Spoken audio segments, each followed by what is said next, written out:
Guten Morgen. Hola. Здравствуйте. What other languages do we got?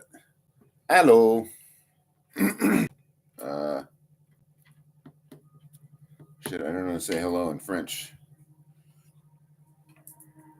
Anyway, yeah. So doing some reflecting today on hyper-intellectualization versus beingness and experience, and in the generation of the computer, it's way out of line. It's ridiculous. The way technology is now, we all think we're fucking experts in whatever it is. You can ask a question and get an answer right away. And 1 second. The problem with that is that's not true knowingness in the case of like spiritual development.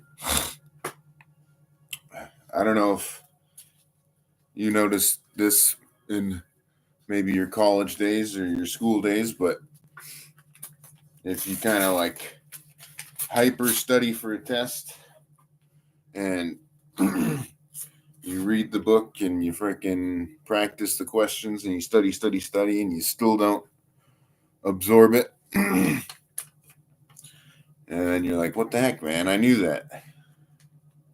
That's an example of hyper intellectualization.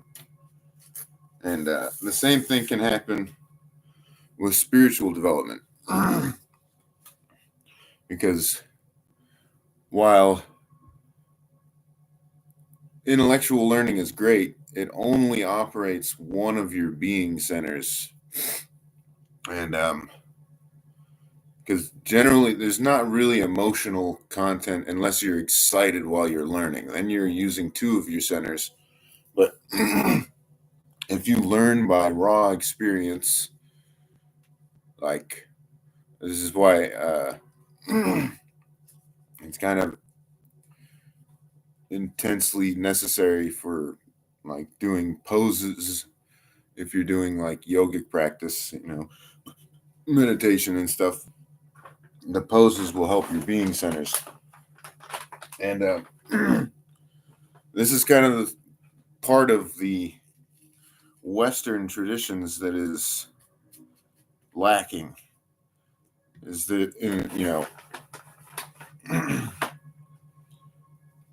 Christianity is very strange. It's like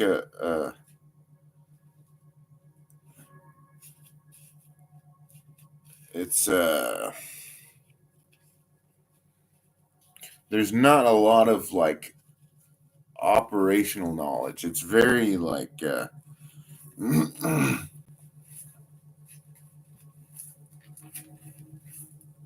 don't know how to put it. It's very intellectual and like feeling based, but there's not very much um,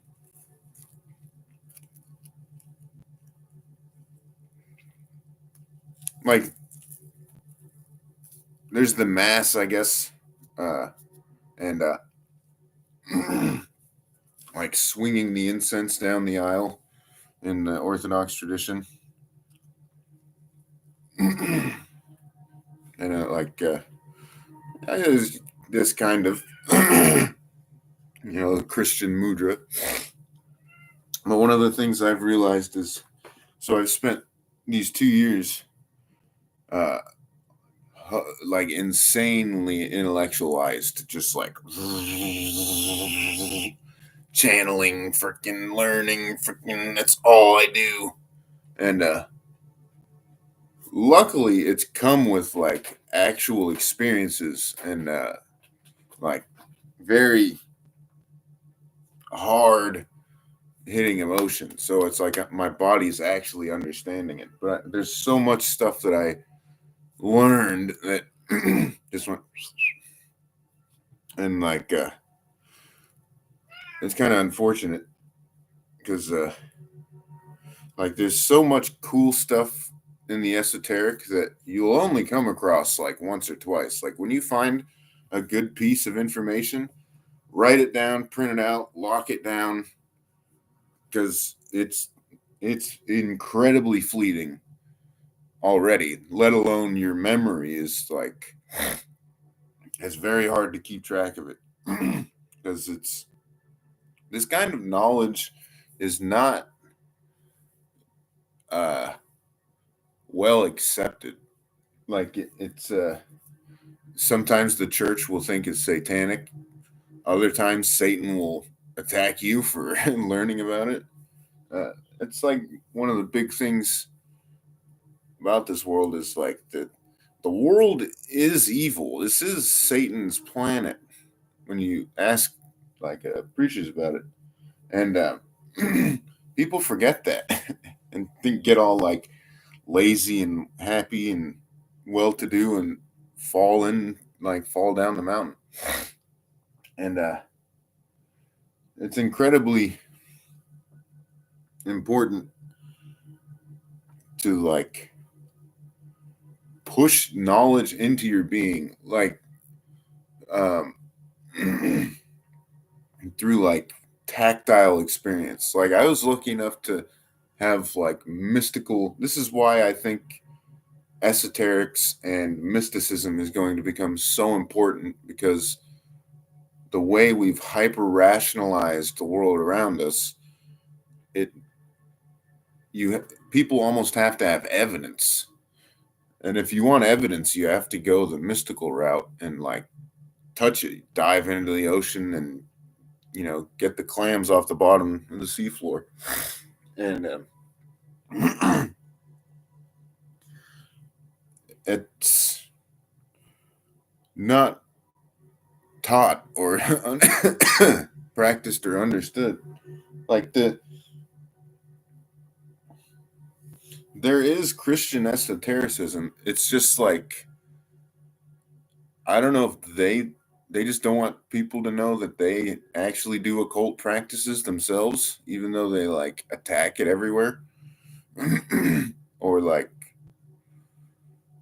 it's so freaking weird, and I really kind of despise the church for this thing because it's like there's so much hypocrisy, like, and it's really something you can only do internally. And there's all these folks that are like preaching high and mighty, and it's like hard to take a teaching from something that's not like probably from me even. A lot of the stuff people are like, why would I listen to this whack job? But little did they know he was a shaman. Uh, and but yeah, so like I've been hyper intellectualizing, and just like if you do it while trying to like comprehend God's paradoxes and contemplate, there are periods where you will go insane. And like if you're not good at dealing with like your mind, you could easily break yourself. And I'm very like well prepared because I did rehabs for like years and years, and like therapies for years and years and years. So like I'm able to like fall into these like psychotic states and then pull myself out. But it's like this is where the conflict between like Christian like the Christian intellectual tradition, because this is a very unique thing in the way of spirituality, is like the monastery and their tomes. Like in the East, and like even like Sufism to some degree, like Islamic Sufism, you're not you, your mind is actually your enemy to understanding and getting to these places, versus like in uh, the monastic tradition of Christianity, like there's a lot of rationalization and like reflecting and writing down your contemplations. And the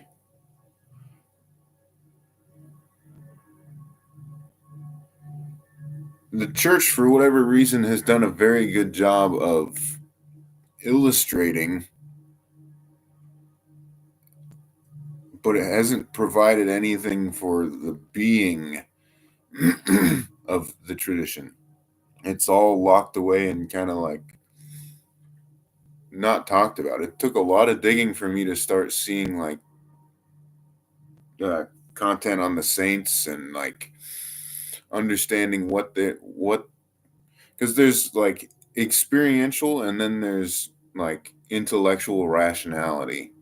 And a lot of people can say they have faith, but having a gnosis experience where, God speaks to you or like you see a miracle and like you recognize that is two completely different things. And in our world,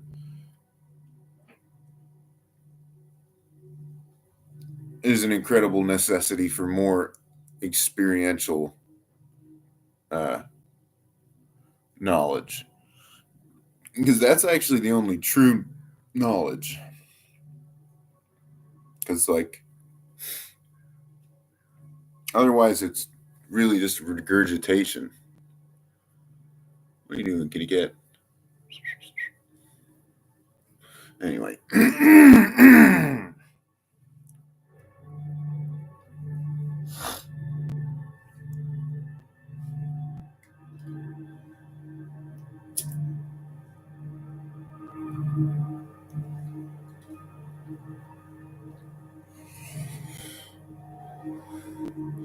And one of the biggest uh, things to become aware of is the so this is talked about in Kabbalah, like Kabbalah, however you pronounce it. Like one of their basic meditations is so the easiest way is to become not to contemplate nothingness. So you start with like the Indian concept neti neti, not this, not that. So you're contemplating the substrate that it's everything is like appearing on.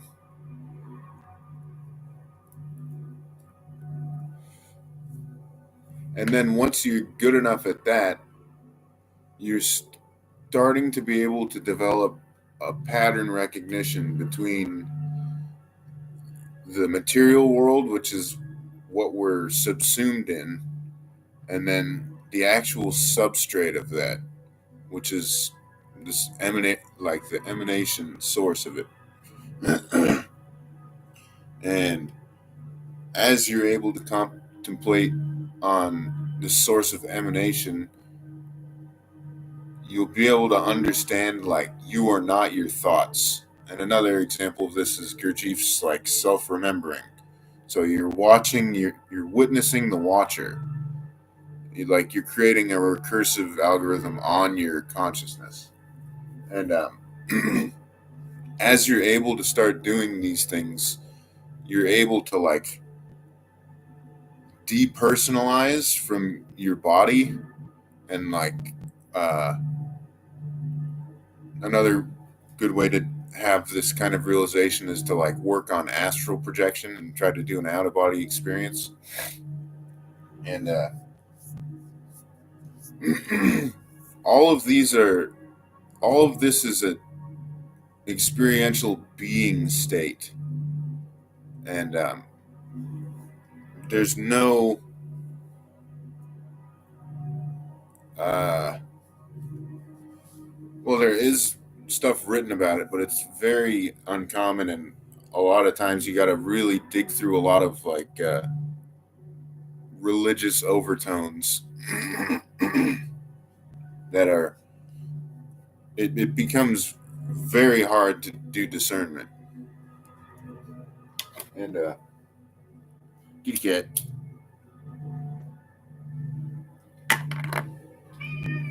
Well, and yeah,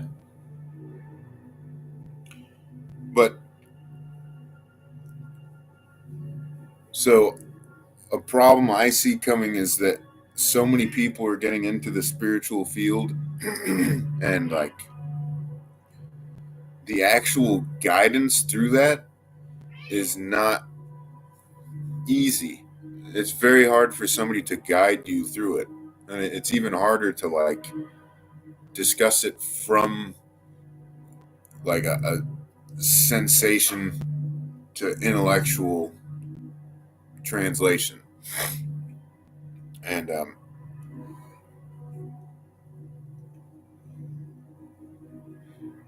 you know, I went through ego death and I thought it was like soul loss. I thought the devil was taking my soul, and that could have been possible.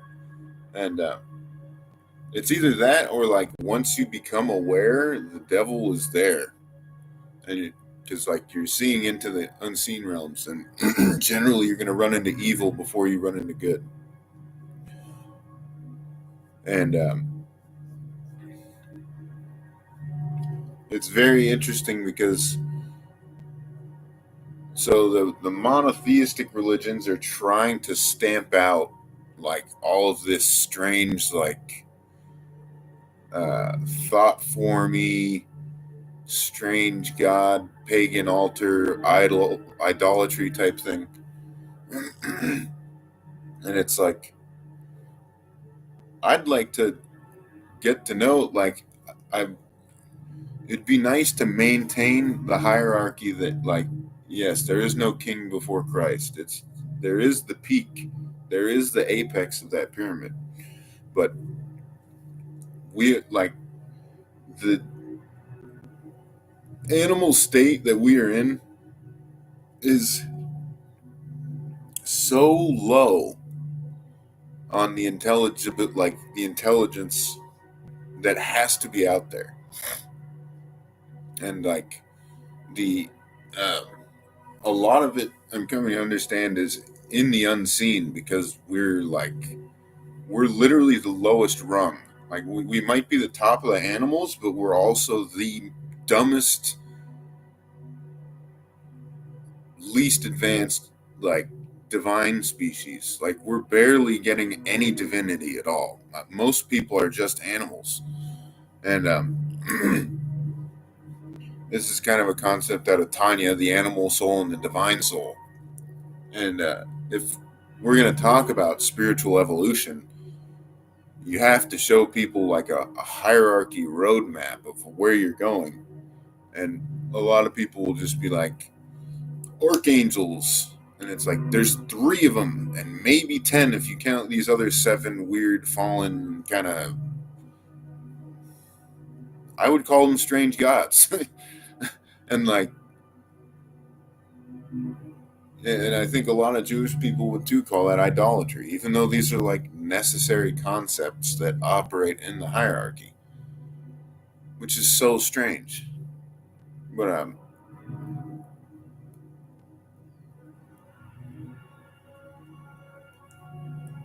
it's kind of our duty to start like mapping this out so we can find our ladder out of here. Because if you don't give somebody like a reason why they should do this, generally they don't do it. Like the only reason I got here is because I hated my life so much. I was like, I have to find something to rationalize why I'm living and like what is going on. None of this, nothing makes sense. Like if you only read religious texts and you had no mystical idea, rationally you would be like, who wrote this? Why would anybody do this? And like, it takes an incredible amount of faith to be able to like accept what's written in those a lot of times. And I think that's why most people just don't believe in it. And well, when you don't believe in it, you get chucked into the fire. Sadly, that's what's written. And and like That's the terror of the situation. Is like you realize like you gotta be waking up, taking responsibility, but there's no, your free will is so free that there's like hardly anyone has conscience anymore. Like our conscience has been absolutely flattened since like, I mean, most of people in my generation grow up watching like freaking endless video games of violence where it's like depersonalized, and even then there's people like crazy retards that are watching like freaking like beheading videos and like bum fights, and like we're so dehumanized and depersonalized. You can see it in the culture now that like people are literally like, strength is the only way, no emotion, no emotion. It's like this is how you become a gray alien. You literally destroy everything except your rational intellect, and you get a giant head and a gray body and nothing. And it's like that's literally just devolution. You're devolving from what we are. And like there is a way to maintain the humanity and get through this in a way that's not like so fucking dehumanized and like evil. I mean, it's literally we're just dealing with like a time of incredible evil, and like I never really was able to comprehend like how evil it is because they found a way to play a mind trick where like we grew up into it. You think it's normal, and like that's just how things are, and then you realize like no, for thousands of years they've said like this is not it. Like thou shalt not kill, and then we go on a crusade like hello, hello, you're not Christians, you're not fucking Christians, man. You might be some like weird devolved thing, but like thou shalt not kill, it's in there, it's in there. And how are you going to justify it if you're literally crusading, is murdering? And like the rationale for this stuff, it's very clear that Christianity was like an anti-state rebellion, where they're like, dude, they're just chucking people into the freaking Colosseum and like getting them eaten by lions, and like, what the hell is this fucking psychopathic like devolved state of humanity? And we're right back there. It's like, yeah, man, fuck Palestine. Nobody in the world is even like thinking about it. Like even the Arab nations, it's like, where are you guys at? Where have you been for your like your religious brothers? Where the fuck have you been? And like, it kind of gives credence to like why Israel should be fighting back.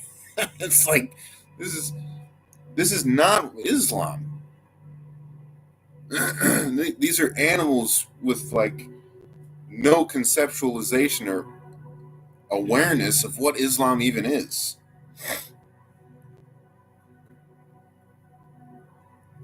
It's literally hypnotized people.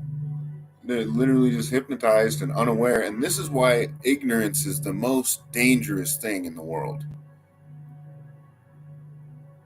Because, like,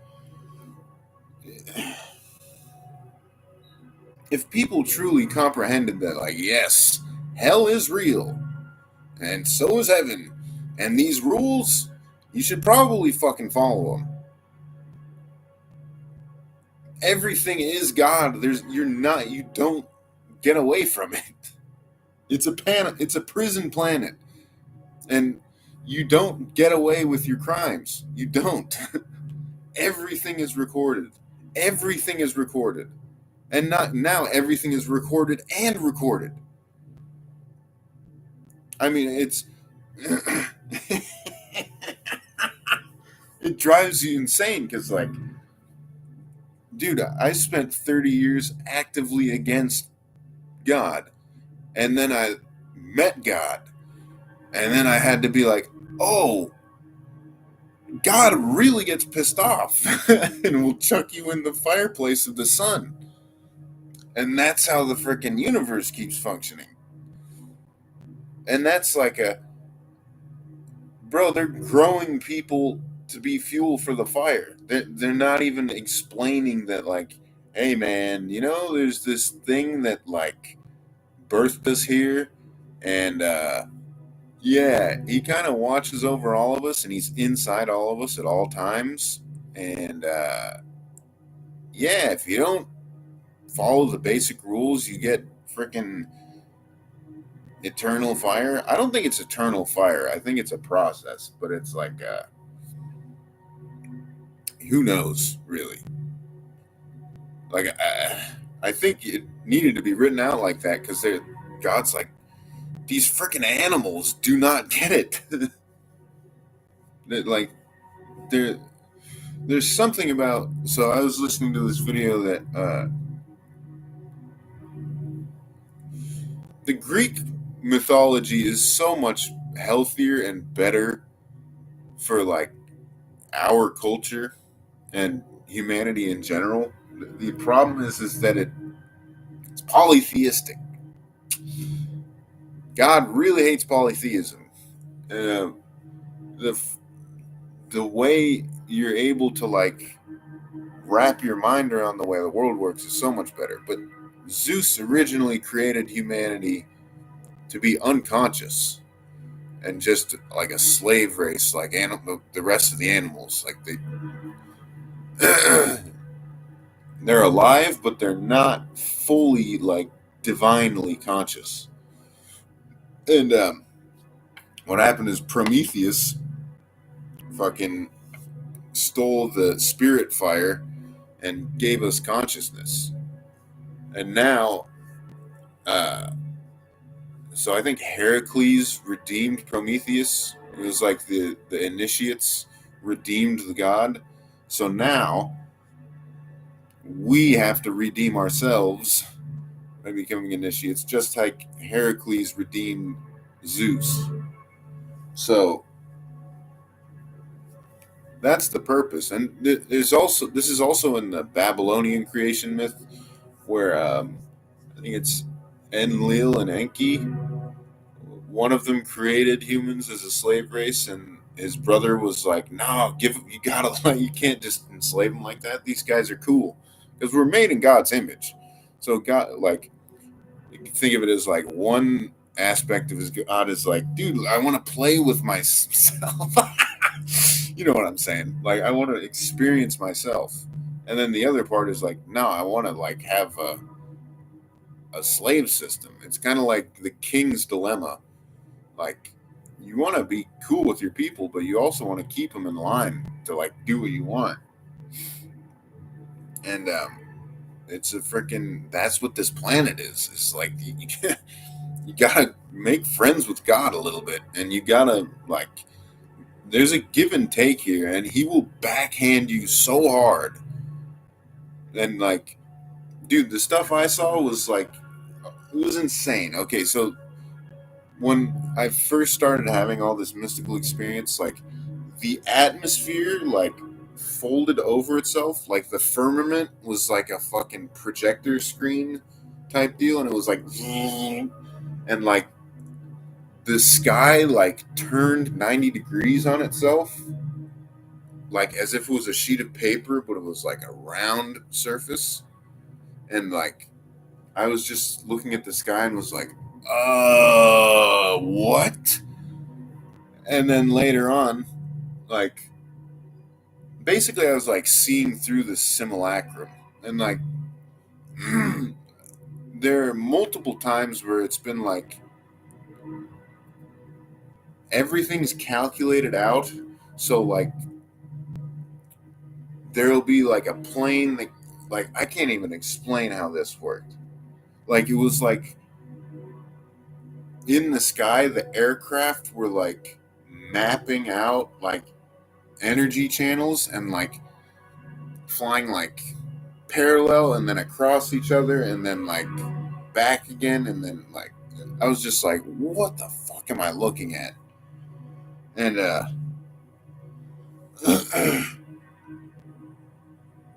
yeah, you start to realize you're nobody. You're literally nothing. And like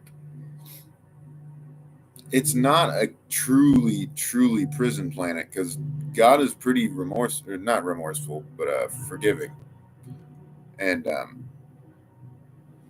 like I mean the amount of stuff he lets fly and the mess, like clearly there's a trade-off that happens there where he's like, I mean, dude, they're doing the coolest shit ever. I guess I gotta just let these people kind of suffer.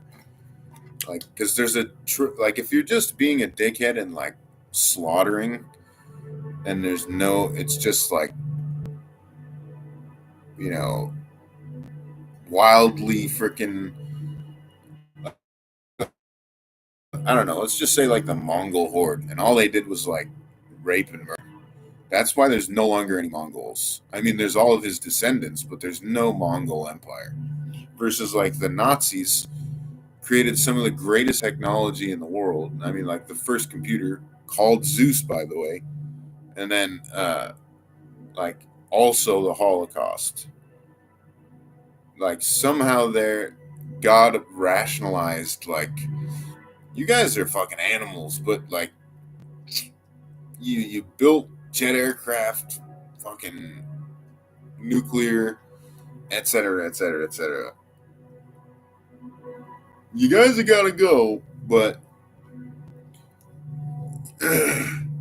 we're gonna let you off the hook in a way.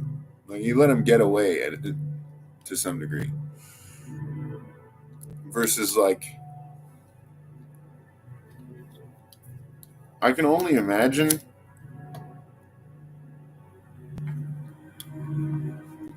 the amount of good deeds and like how much God loves Israel for like the what it's taken for them to get a state of their own, and like the while dealing with like the world absolutely hates them. And like, dude, when I grew up, I had like this anti-Israel thing in me, and I had to like get it out. It was like you got to learn about it and be like, why? What was even the problem there? Like the anti-Semitism is literally like there's an egregore there, like a thought form that is like against these people, which is so strange. And I'm so glad I freaking broke out of that because that's like you start to understand the slave concept of like the normal operating system of the world that most people never really become aware of. And like I'm a Gentile, which is like non-Jew, and they're very they keep it separated, and I for good reason. Like they're it's like you're getting into the caste system of like the planet. Like if you're going to be Jewish, you gotta be studying Torah, and like there are certain things that you have to live up to, and while also dealing with like constant freaking anti-Semitism and like so much more beyond that, all the rules and everything, you know. But it's an incredible thing to watch.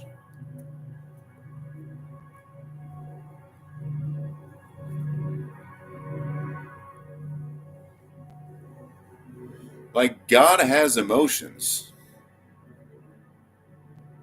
and not only that, like his energy changes based on how well we're doing.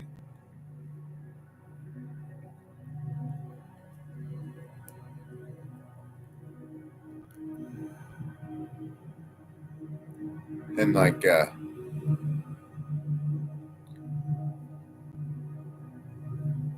yeah, wow.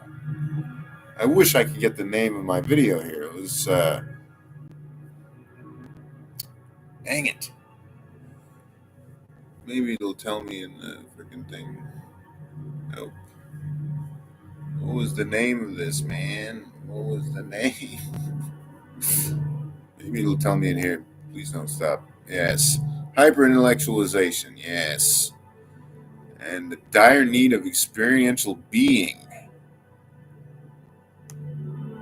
Incredible language I was using there. Some days I'm on fire with this knowledge, and like you have to capture it. Otherwise, that's the other part of intellectual learning is it's ephemeral. If you don't grab it and write it down and put it on paper, it's gone. I mean, there's people out there probably that have had like inventions and like systems and like they're throwing a. So Gurdjieff talks about everyone is allotted a certain amount of knowledge, and most people don't even take it and use it. And he's talking about self knowledge. You're not talking about like reading a book. Well, that is also part of it, I think.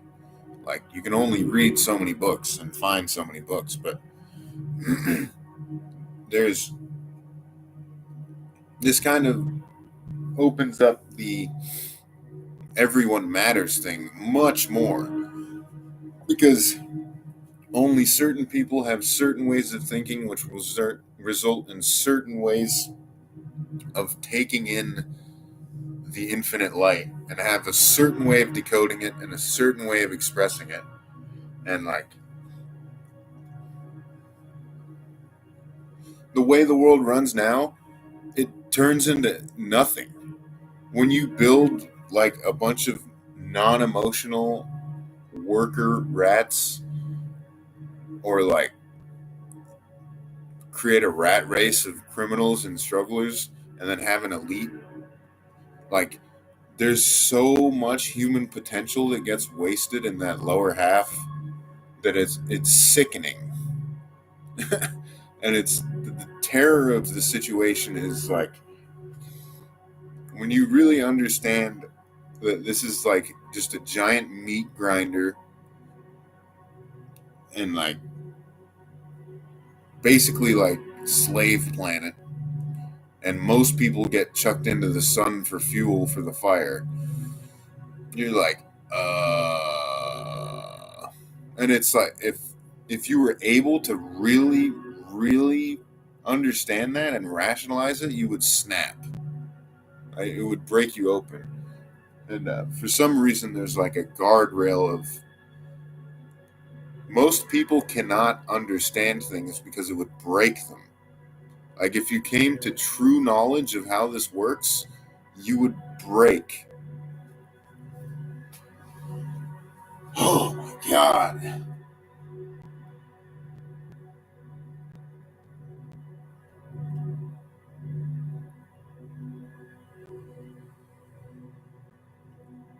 And it's like people just run around doing shit with no fear of God. And the problem is it creates fear in like weak, small-minded people. I'm weak. Like, dude, if I get freaking attacked by somebody, it's gonna be like, "Ugh!" Like I'm not a freaking animal. But in doing that, I've found a very niche thread of being able to tap into like the true structure of the reality. Oh, oh, and I'm incredibly blessed for it. And it doesn't make me better than anybody. I'm still nobody. I have nothing to offer. But like, holy hell.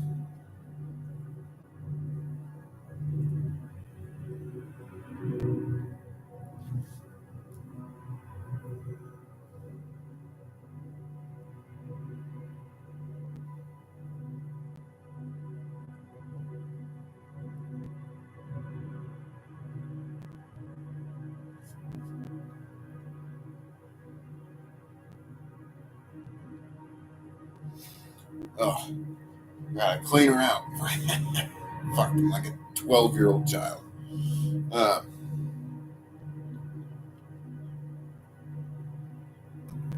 but yeah, it's one of the most important aspects of like mystical inquiry is to like you don't want to go into the imaginative space and like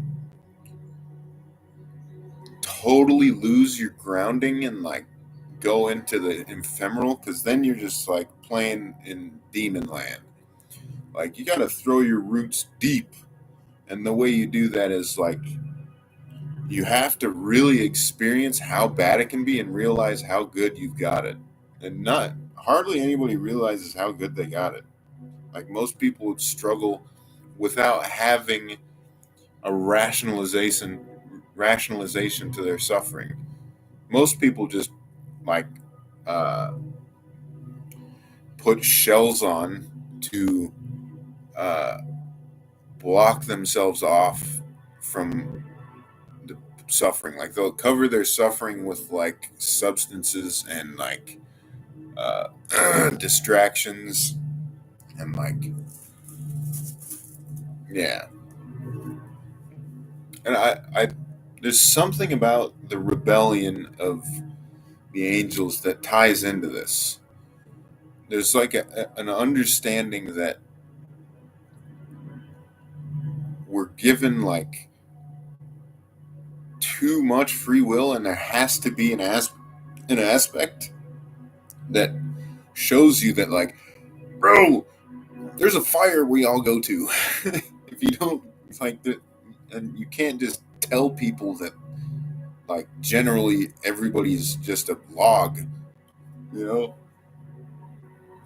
Good lord. So like the way you have to do that is you freaking get tossed in a war zone and bullets are flying and you're like, ooh. That's why they say there's no atheist in a foxhole. Like you immediately recognize like your divinity, and that's why World War II resulted in like. See, this is a strange thing. Was that good for like the consciousness of humanity? Are wars good? Maybe so. And that might be why they're not going away. It's because it's a necessary phenomenon to like harden individuals and like show them like it could be real bad, dude. While also keeping the monkeys in line, because there's a lot of that. And that's not a racial term or even like there's no specific person. We can all be like that. There's plenty of freaking white retards as well as like every other race. You know what I mean? And I don't mean retards in like developmentally. I mean like they just are unaware.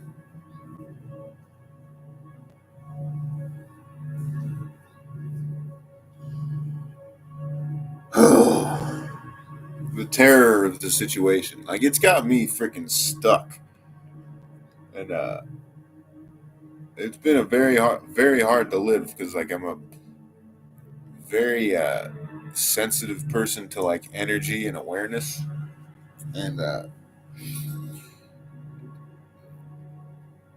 don't think very many people think like this or aware like this, and it's not cool.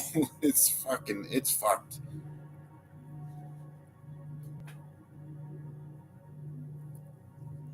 But it's gotten me very far with some very cool experiences that are very rare. Brother Christ, thank you. Thank you for your guidance. Yeah,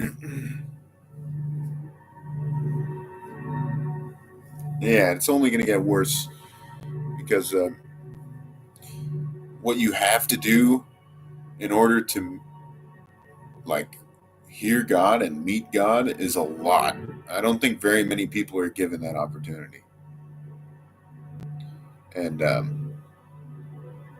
like I basically spent like 10 years reading every freaking esoteric thing and just like pure non-personalized meditation. Like I spent years of like eyes, brain not attached, like living outside of my body, and like what was going on in here. I don't remember the past like 10 years of my life hardly. At all, actually. Like, I mean, I remember like points of like rough moments, but every day was rough. Like every day was withdrawals and like fucking never ending suffering. And like real suffering. Like, oh man. It's crazy how few people have ever experienced like heroin withdrawals too. I mean, there's a lot of heroin junkies and a lot of people have, but like, and have been able to come out intellectually sound and be able to like reflect on it. Most people just get like, they never understand what's happening to them and they just turn into a husk and they're just gone. Lord have mercy. I really don't give myself enough credit. I really think a lot of like, man, I'm so useless. I'm like weak. And like you look back and it's like, oh, you literally walked through hell for like 10 years and now I got to get out of it. Now it's a, it'll pay off. But oh my God. Oh, oh, oh, oh my God. Fucking addictions, man. It literally is like you're you're freaking, you got a ball and chain directly to like the demonic.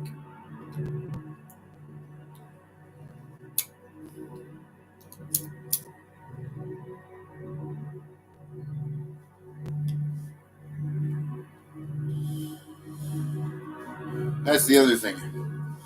So like in a being state of awareness, you're able to like transmute the pain through your body instead of like if you just all process it in your like intellectual center, it will fry you. Like you will literally come out like a babbling idiot, just or like if you process it through your emotional centers, you will just be freaking like a bipolar narcissist, whatever. Like this is just uh, how your soul gets like crushed and molded and pulled apart. And I think they call it congealing in alchemy. And I think one of the most important things that could happen now is like rationalization for the traumas people endure and giving them a reason why this is happening to them. Because I've been able to do it like I've always considered myself like a science experiment. So I'm like, we're finding out what this is, how it's going to go, and I'm going to analyze like what's happened. And that is a very powerful platform to stand on because then you're able to depersonalize what you're experiencing. There's a Japanese filmmaker that says, I can take any pain as long as it has meaning. And like in our world, we're kind of having like a meaning crisis. And that's resulting in just like battered people that have no way how to understand why they went through it or how or what's the point or like any of that. And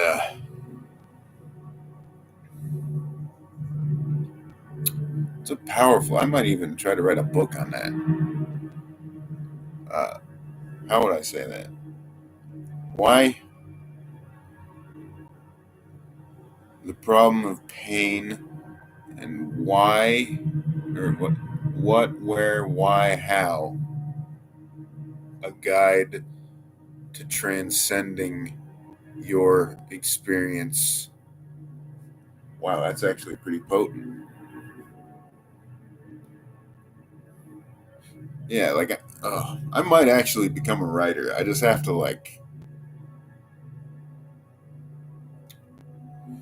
oh my god, it's a terrible idea, but oh turn your brain into a freaking printing press. Ugh.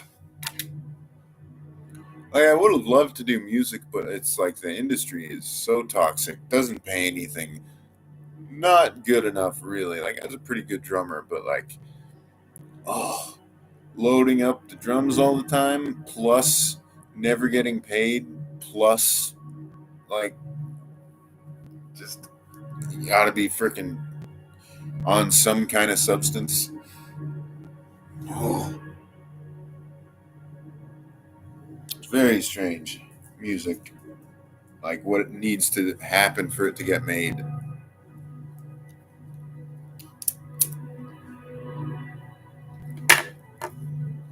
It's almost like all of the karma that was accrued from World War II, we were able to transmute into like incredible art. Like all of the art of the 60s and all that music and all of that film was all of the transmuted pain from World War II. And like, for example, the Palestinians, if they were able to find a way to rationalize their situation and turn it into a catalyst for creation. So a while ago, I was like analyzing the connection between like trauma, art, and uh, like how that transmutation takes place. Because most artists are just like hopelessly tortured people and like just completely fried. But like some of the greatest art in the world, Bukowski, just like man. I read a little quote that he got Ernest Hemingway freaking blew his brains out right in front of Bukowski. Well, he was inside and then heard him fucking. That's crazy. When they're all just freaking animals, dudes just drinking whiskey and freaking. Yeah, the underworld. That's that's where it comes from. That's where this stuff comes from.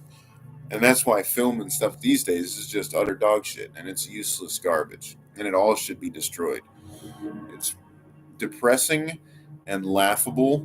And the fact awards are given for it is beyond me.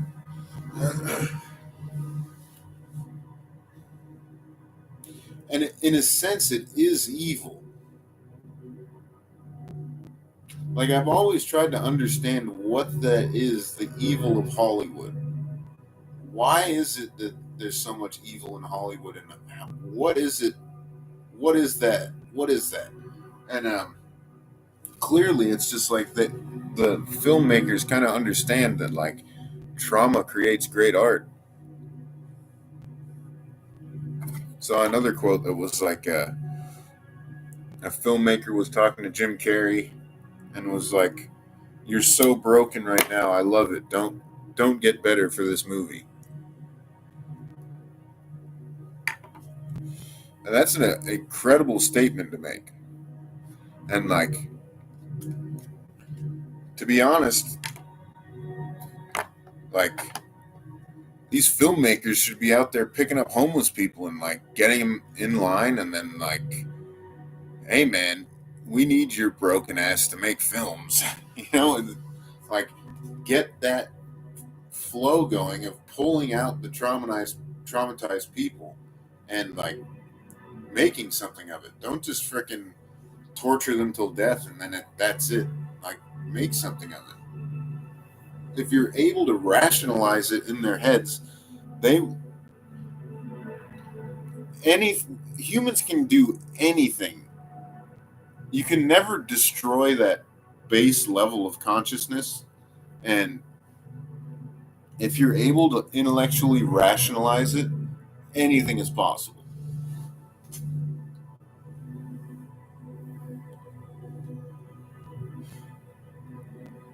Crazy. It's fucking crazy. It's just fucking crazy. Oh,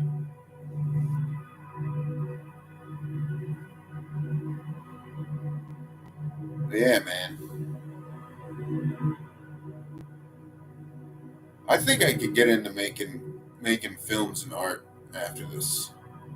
I've been thinking about filmmaking, but I'd much rather like hop onto somebody's team and be like a deep thinker analyzer to like throw these ideas and then let them turn it into art.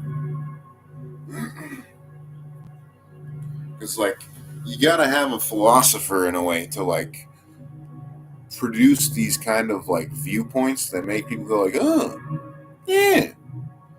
I've spent a lot of my life doing that, and so many people just, well, I got this in a tarot reading. It's like they just take your ideas and turn it into great stuff, and it's like, yeah, because I couldn't do it myself.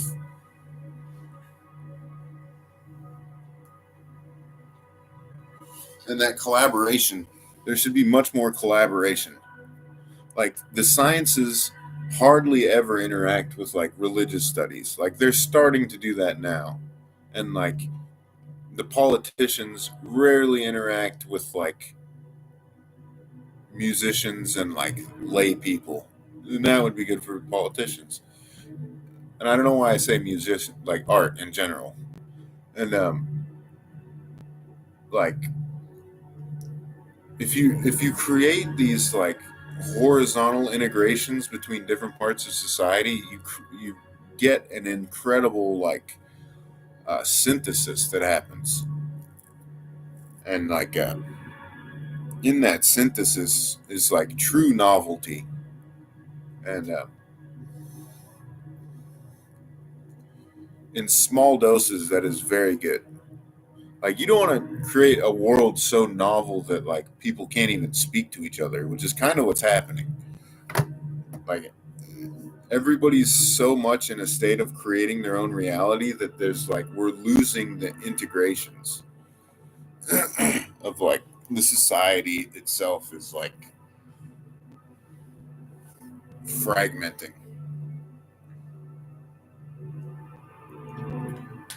Incredible, in fucking incredible stuff. And this is being knowledge versus like intellectually writing a paper based on like my thoughts on a subject. This is coming out of like a core knowingness. And that's how I'm able, like, some of my videos you'll see are just like, I can't get my brain firing for the life of me. And then others, it's just like, boom, boom, boom, boom, boom, boom. Yeah, it's 11:30. Oh my God, it's been an hour. And that's where this stuff comes from. That's where good ideas come from. I'm starting to get it. I'm starting to understand how the muse works and how you're able to like generate novel ideas. That would be an awesome book to write as well, as like how to create novel thinking and break out of your mind prison. Dang son, dang son. We're on the way up with this shit. This is fucking crazy. Wow. Dang son. Wow.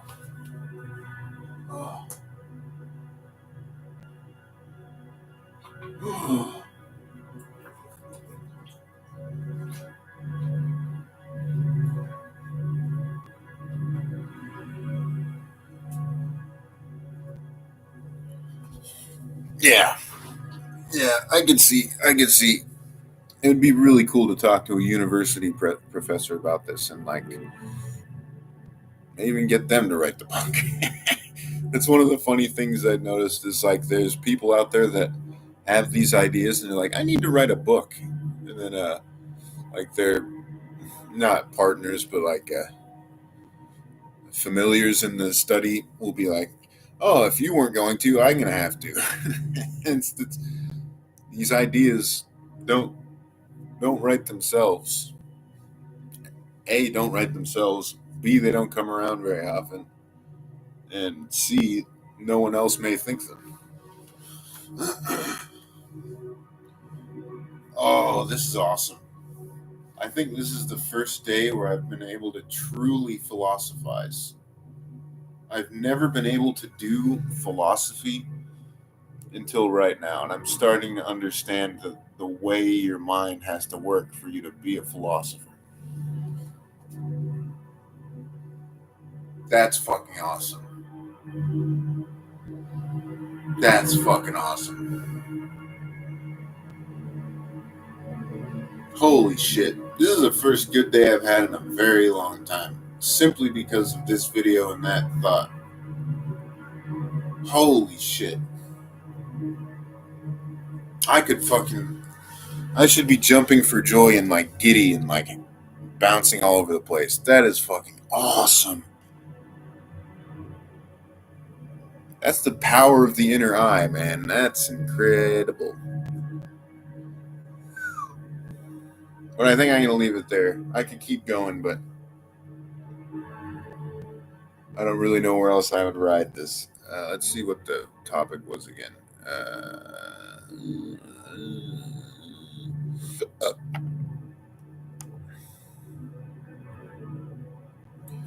Yeah, give me a couple seconds. I'll grab it.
Holy shit.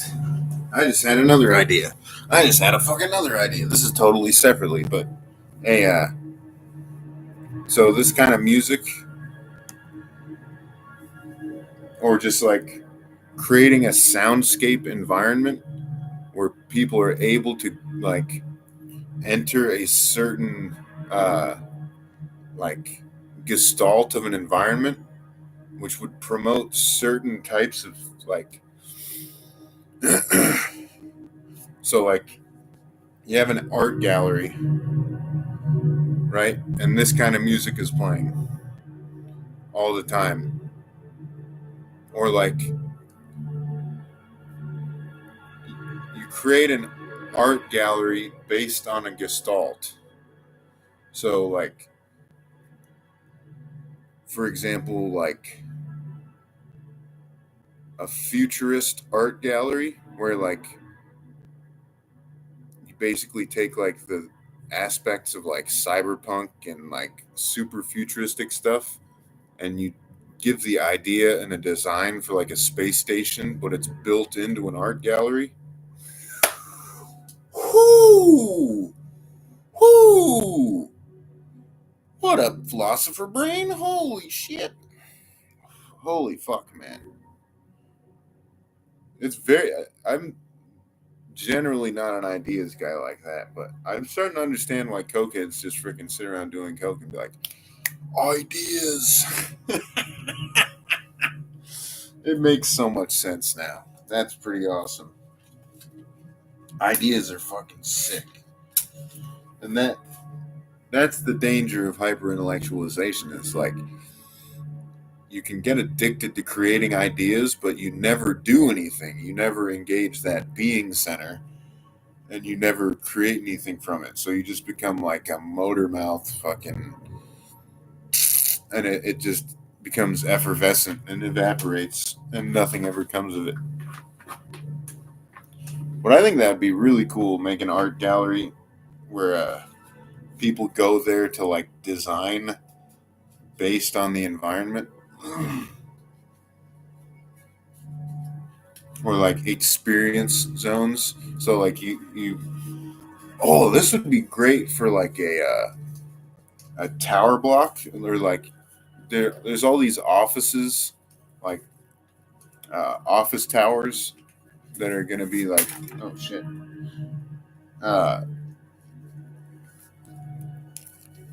there was one in St. Louis that sold for like 3.6 million, and if you took every single floor and made it into like a unique art gallery aura, and there's just like a certain gestalt for each floor, and you do like a certain thing on each floor.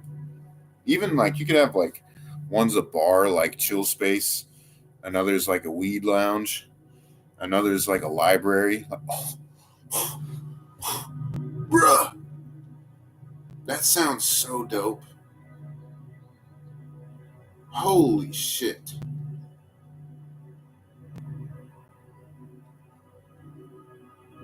Holy shit.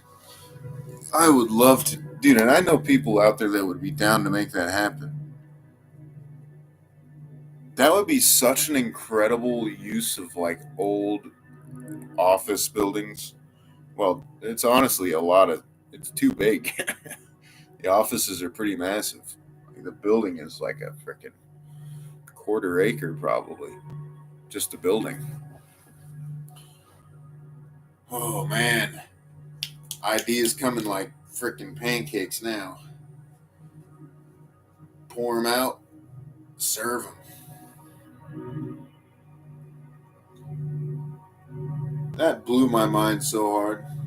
But that's the difference between simple intellectual understanding versus full beingness, where you engage your three centers: your brain, mind, your spinal cord being, and then your energy body. And so you're able, if you just have like an intellectual understanding, you hear it and it kind of bounces around, and then whatever. And then if you get two centers involved, you learn something, you intellectualize it, and then you like understand it in your body, and you're able to like process the information further. And then when you get all three centers to understand the information, you're able to have like an excited reaction, and it like boost your emotional center, and your physical center like transmits that to your whole body, and you're like, whoa, and you get a full ding instead of just like bing bing bing. Holy fucking shit, dude. Wow, I've never done this before, and I think that literally is what philosophy is. Get my rocks off, boy. Holy shit.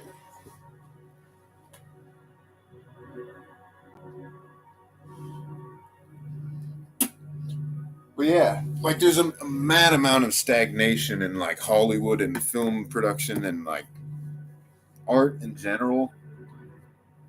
Like it needs periods of falling off. You can't just be like an art colony for like for like generations. It doesn't work. Got to catch the wave.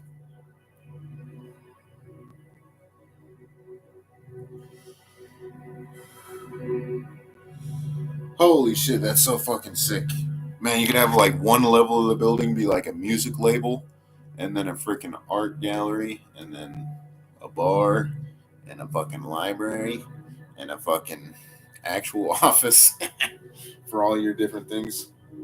Wow.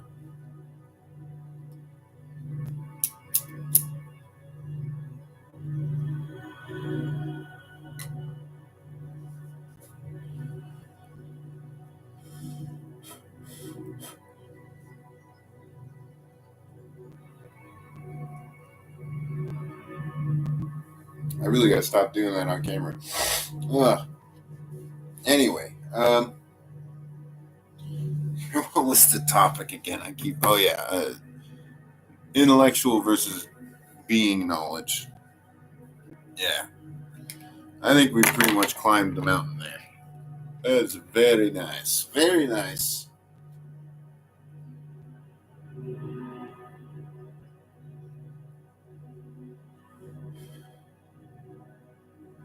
But yeah, think tanks.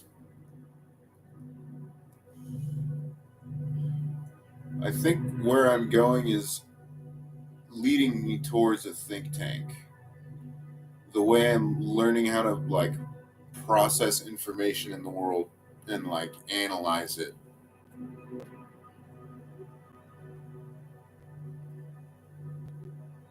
Very cool. Very cool.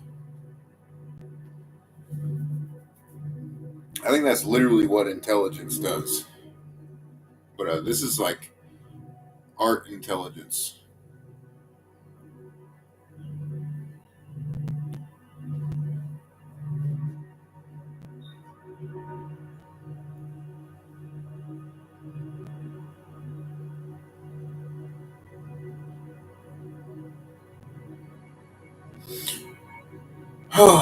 That was a lot of energy to make that video. In retrospect, I am very tired now. That was some heavy self remembering. Oh my god.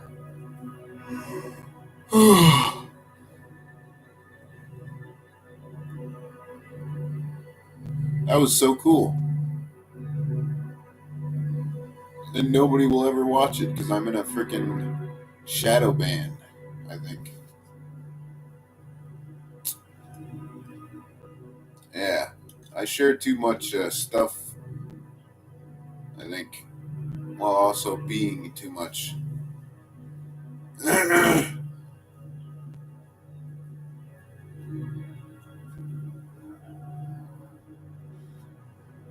Man, I've wasted so much of my life. I have to make use of like this junky period somehow and rationalize it. Otherwise, when I do get going, I'm gonna be like, God, why was I like that? Gotta kick that idea out immediately. Never would have got here without the freaking hammer zone between the hammer and the anvil.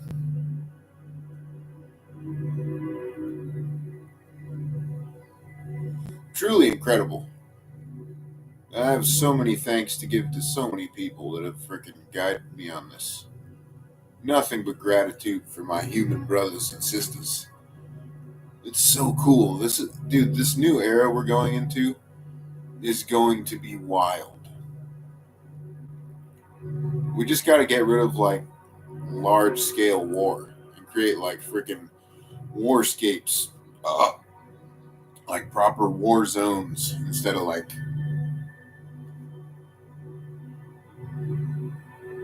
literally you deploy two teams to an area and they battle it out like Call of Duty instead of uh, like I'm going to destroy this civilian population and trying to get like one or two terrorists.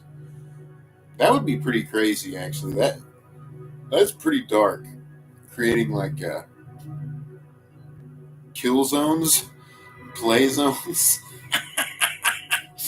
Oh my god, that's dark, but could be pretty cool because there's animals out here that would love it.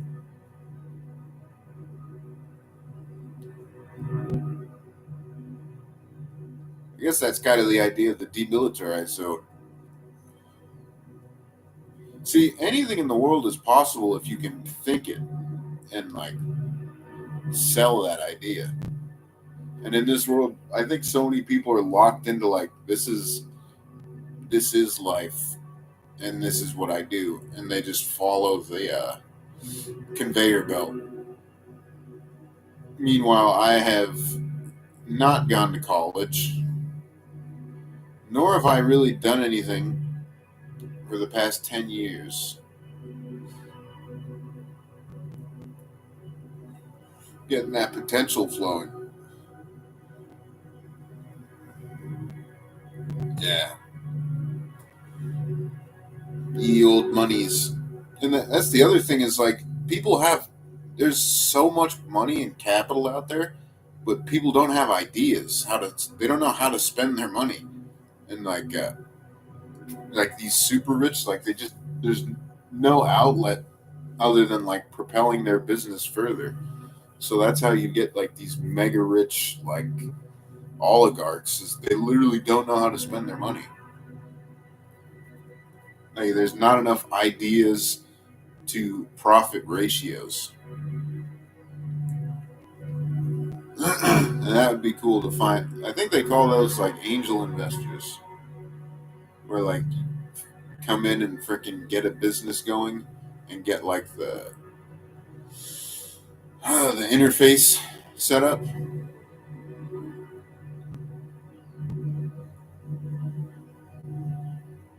Yeah, that'd be pretty cool. Find a way into that somehow.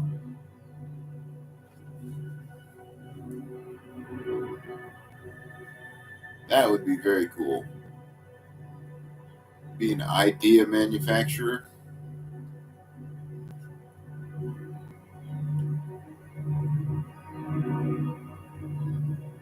Yeah, you gotta just gotta know some rich people. I mean, this is the state to find those. Oh, we're using too much light. You see that weird adjusting? I think there's another being in here.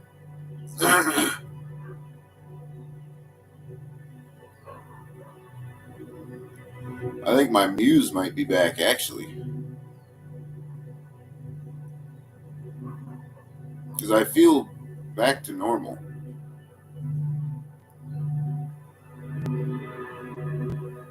Or today is like the first normal day I've had in a very long time.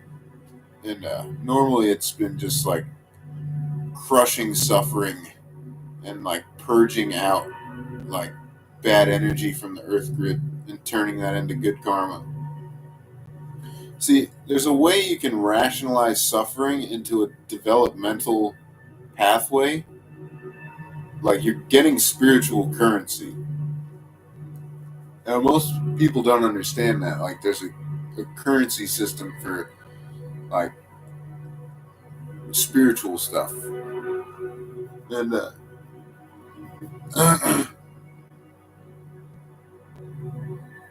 yeah, man, dude, this the new world that's coming around is gonna be so awesome. We're just in the foundation phase, and like we got to keep it from becoming a fucking toxic 1984 situation and inject life into it. We need to inject the Christ consciousness into the system and destroy like the toxic like cycle that's been like developing. And I think that's one of the things about demons is they don't have any ideas of their own. They just like operate on a loop, and they can't break out of a loop.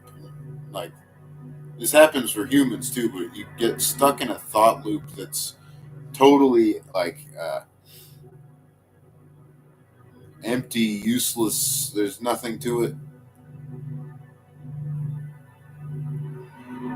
And the reason I get in them is because I'm like afraid of feeling good.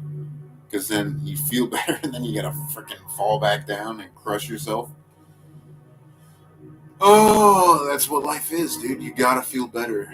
You gotta let yourself feel better.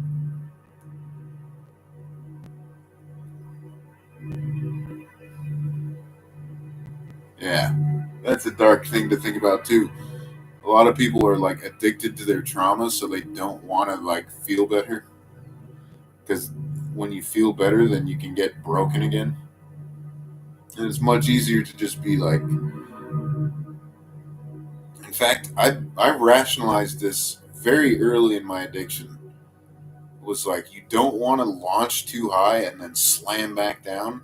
You want to like hit a freaking like plateau. And the problem is like I got into that mentality and it went down and down and down and down, and then I've just been on such a low plateau for such a long time. And that's why you have to get clean, so you can let your body like normalize that. Wow, so many ideas just pumping out of me.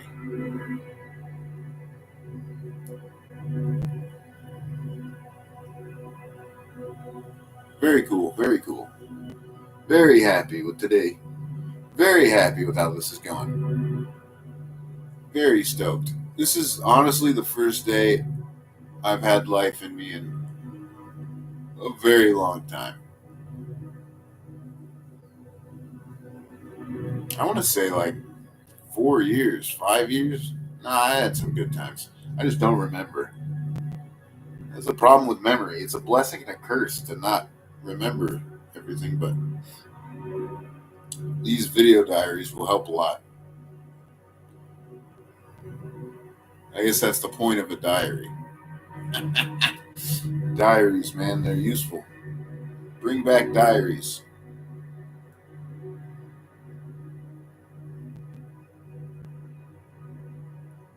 That's very incredible. Diaries.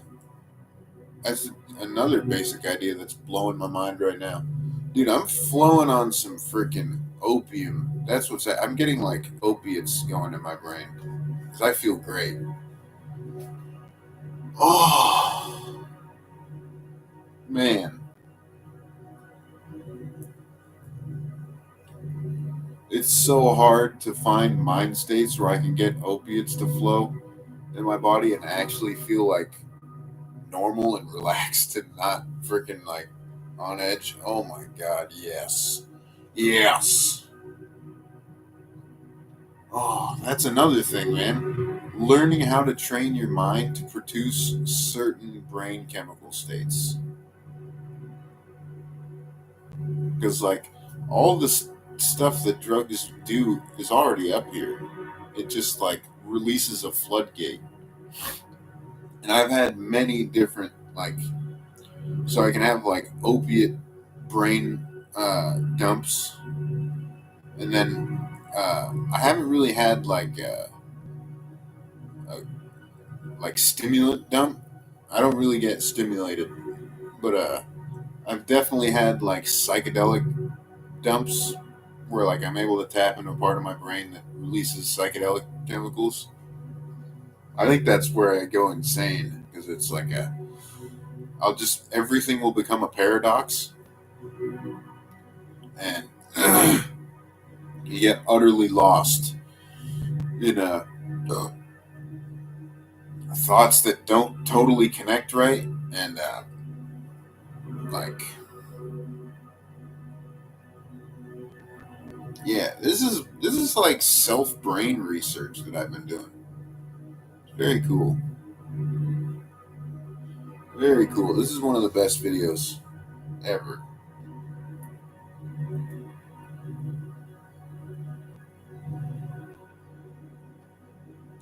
Oh, God bless to whoever this muse is that's helping me through this. Thank you. Thank you, spirit guides. Thank you. Oh, I think I got it, dude. So I watched the video about how I needed to go into the underworld to like retrieve a soul fragment, and she was like, she gave me a bunch of like references on like there was a reference to Aurora, which is a Greek goddess of the dawn, which is like a new beginning, and but she was also like it's. She said I was in the underworld and I was like plucking a certain vibrational string, and I was in a state of like, should I do this or not do this? And then I did it, and so I watched the video a day after she released it, and like I had wanted to watch the video when it first came out. I was like, "Ooh, this is good." And then the next day, I didn't watch it, but I was in. I didn't watch it, and the next day I had this like horrible, horrible emotional experience where I was like absolutely like pretzeled, and like the amount of self hatred was like on a whole other level. And now today I'm like on the way up, and I've just had this like incredible fucking reconnection of like brain pathways. Oh man, the power of tarot is incredible. You know, really, like if you're able to look at it in a mythological mind state, you can like rationalize things that you're doing in your subconscious, and like it doesn't even necessarily have to make sense. That's the cool part. It's like you're using like mental associations and like analogies and mythological thought. Imagine like you're getting into the imaginal space, and like you can like from irrational thinking you can get a very rationally good uh, thing.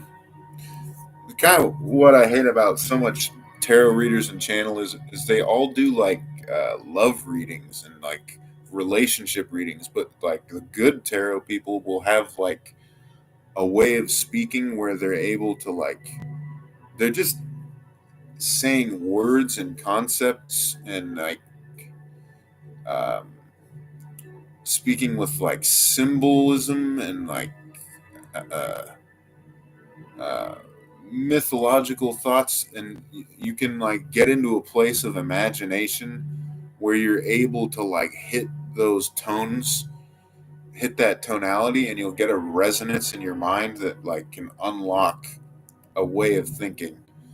And like the the depersonalizing, derationalizing tarot is an incredible tool. It turns it into like one of the most powerful like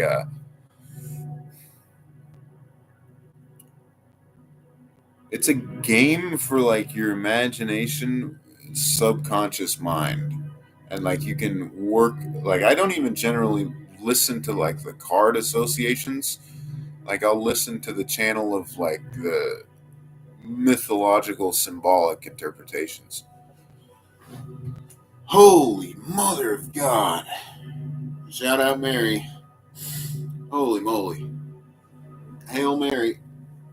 Wow. God bless. Thank you, Christ. Thank you, Mother Mary. Always got to give them thanks. You don't want to be working with all these strange characters because then you get people that have built on built on their own associations, and that's the incredible importance of Christianity is maintaining these singular symbolic things that don't get corrupted by other thought forms. Thought form corruption is an incredible problem, and that's how you get like when you corrupt a thought form by like tweaking the symbology of it, you like playing a game of mind control and mind manipulation.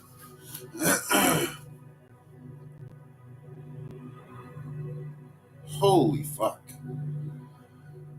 I gotta stop. This is gonna go to 2 hours if I don't stop, but maybe I should keep going. Um,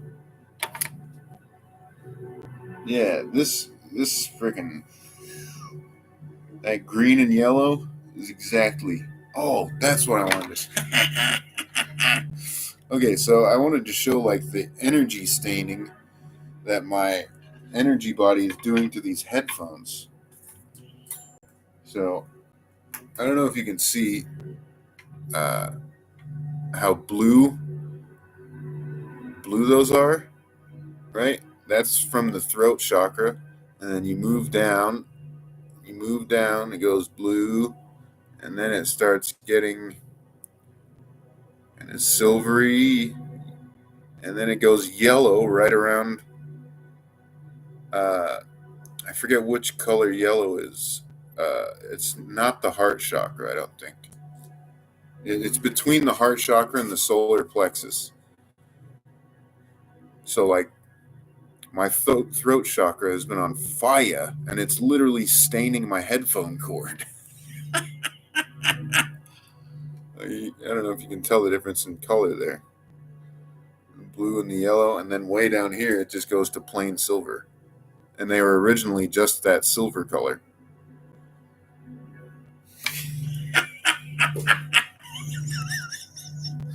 The world is so crazy, dude. Oh my god. Oh my god. The mythological world is so much better than the real world. And like anybody can access it, but it requires a certain way of thinking that is not normal in Western society anymore. Like this is what you like there was a lot of it in like the okay, so like there's like the Cheshire Cats. This is very strange, but it's gonna be a good example of what I'm talking about. The Cheshire Cat movie, where like it's animated and they're all in France, and it's like cats, fucking like royal cats, just kind of like I'm trying to remember the movie, but there's like an aura there of like very mythological uh, and it's very well done artistically. So it has like this Paris 1900s vibe, and it has like fantastic music, and it's also kind of like cute child cartoony, and it's like an incredible piece of art. I might even have to watch that. The Cheshire Cats. Let's freaking look like a fucking child. Oh man.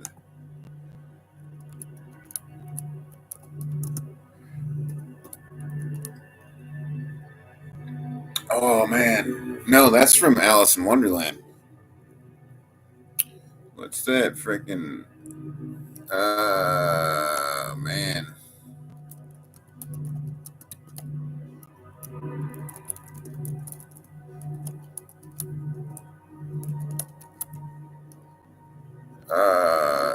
Probably by Disney, right? I'm like, frick, how do I look that up? Uh oh, the Aristocats. Duh. Yeah. You know what I'm saying. YouTube Aristocats. That's fucking hilarious. Like, I like that, like imagery of high class people. It's like, dude, they're rich. Might as well get them to show off how awesome it is, and like, not everybody gets jealous about that kind of thing. Sometimes it just produces great art, which is what they should fucking be doing instead of being useless dickheads just sitting on their money. Like, yes, man, Aristocats, 1970. Yeah, from the golden age, brother. I'm gonna have to watch that. That's a fucking classic. Oh, whew. Yeah, the myth of that the mythological like aura, the palette of that movie is just incredible, and it can like within that story and that artistic rendition, you're able to like create what Gurdjieff would call objective art, where it's like objectively good. Like everybody enjoys it, everybody understands the artistic quality.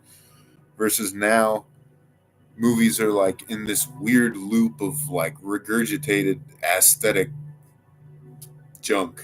I'd say maybe it's just me being like nostalgic, but it'd be really cool to bring back some of that. But like in Britain, bring back, bring back, bring back the aristocrats and like have them clean up the cities and fucking like inject life into them instead of just where it's like this weird mechanistic hellscape where like yes, that's where all the rich people are from, but none of the wealth is there, and like they don't live there, and like they might have like a house on like Downing Street or something, but like there's no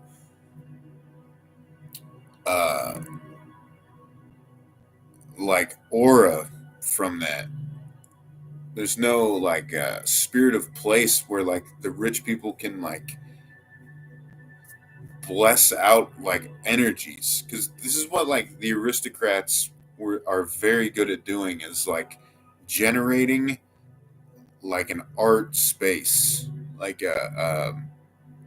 like a cultural aesthetic vibe, because they a have the money to do it, b they have like the time to think about taste and like how they look, and that matters.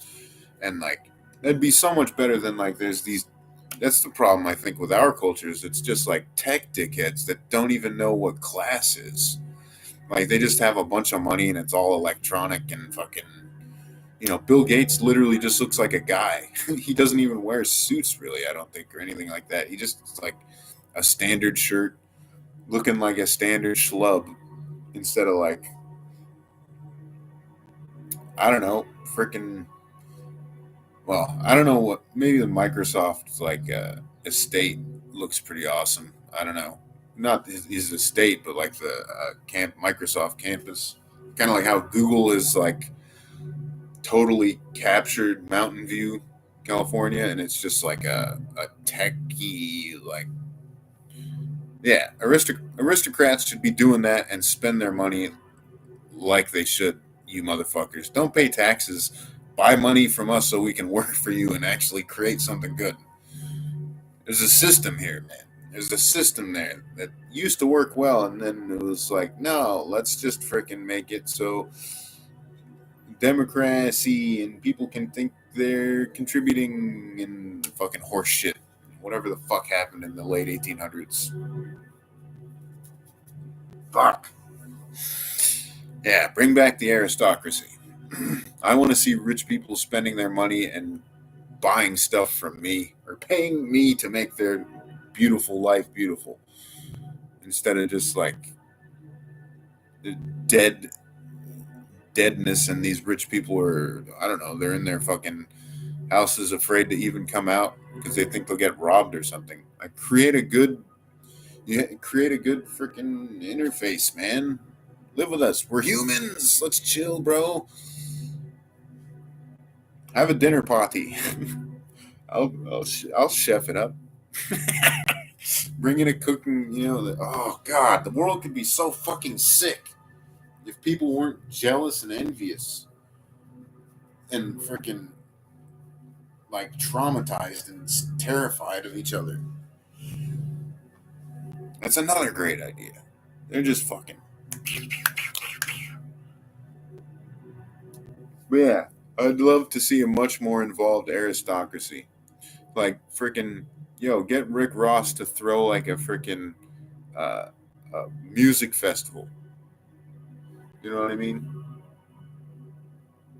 And like shit like that. Because like in doing that, you're creating an incredible revenue already. You're gonna get richer, and you're blessing like all the people that come to work there, and like the people that come to check it out. It's freaking awesome. Like when Britain was at its like proper colonial level in like the 60s, like there was like actual benefits to like the world around as well. Like Britain didn't become like this massive empire by like how they operate now, like absolute dickheads treating their own culture like dog shit and just freaking. Well, maybe they did, but like if you create like zones of like culture and like foster that, and then you basically create like places these rich people bounce around, and like it develops a flowing system of culture. And like there's a way that the British did it that was incredibly well done, where like the culture was incredibly strong. There was a lot of work that went around for people. The like there was actual growth and like development, versus we're losing that because people are like, fuck the rich man, I just want their money, or like whatever the fuck, that's like dumbass human ass emotions that are like literally gonna cause the Western world to collapse. Fuck. It's so simple, but people are fucking idiots, myself included. Like it's incredibly hard to rationalize why you should support rich people as a poorer person, especially when like you're middle class and they basically like pushed you into destitution.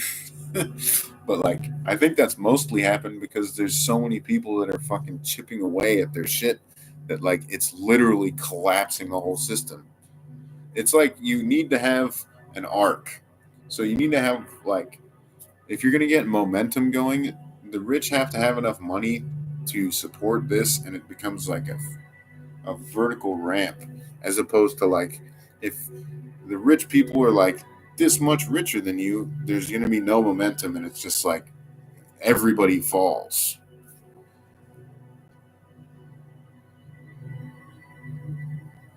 Yeah, like eat the rich, but like recognize that's your food too. And like you want them, like we want the rich in America if you want to live well in America. Like people talk shit on trickle down economics, but it legitimately works. Like if it's you don't have too many greedy people being like, no, you're rich. I don't want you to be rich. Too many dickheads like that. God, fuck, man. It's just like you have to accept not everybody is gonna make it like that. Too bad. You can't drive a Bentley. Too bad. Fucking get over it, you pussy. These goddamn fucking greedy pussies that like, look, I don't do shit. I am useless. And but I also don't complain about other people's like wealth and like prosperity. I live my life as my life because I wouldn't want all the responsibilities of a rich person either. And like, sure, it's great. I don't know, you drop like 5 grand on a night at a hotel. Cool. You bought like spend $20,000 on a vacation. Fantastic. Like, love the idea and all, but I'd much rather do like a trip and get like a freaking hostel and like you know instead of spending like 20 grand for literally a week, get like 3 months on 20 grand. You know what I'm saying? Fuck. Ah, fire me up, son. We're almost at 2 hours. Fire me up, man. Oh, my nose is itching. I'm definitely getting opiate drip. Oh, feels good, man. Um, yeah, that was pretty incredible video right there. I am very happy with that. An hour and 45 minutes. Oh my god. Well, this is good because I'm finally able to like put. I've never been able to good at be. I've never been good at speaking, and like the biggest hindrance to like heavily intellectual spiritual topics is like it takes an incredibly strong intellect and unification of all the centers to be able to describe this information in a way that's like people can understand it, and that takes a lot of practice to like bring down the experience it, remember it, feel it, experience it, and then repeat that to somebody. And like if you're going to be a teacher, you have to learn how to like pull it down, experience it, pass it on, and then have the other person experience it again. Like that's such a high level of uh, that's like a truly what a prophet is, or like a good rabbi, or like a true spiritual teacher. And like, dang, bro, dang, getting all up in them 10 Sephirot. I really should have a painting of the Kabbalistic tree of life so I could picture it. But that's all. I got to talk to me grandma. Peace.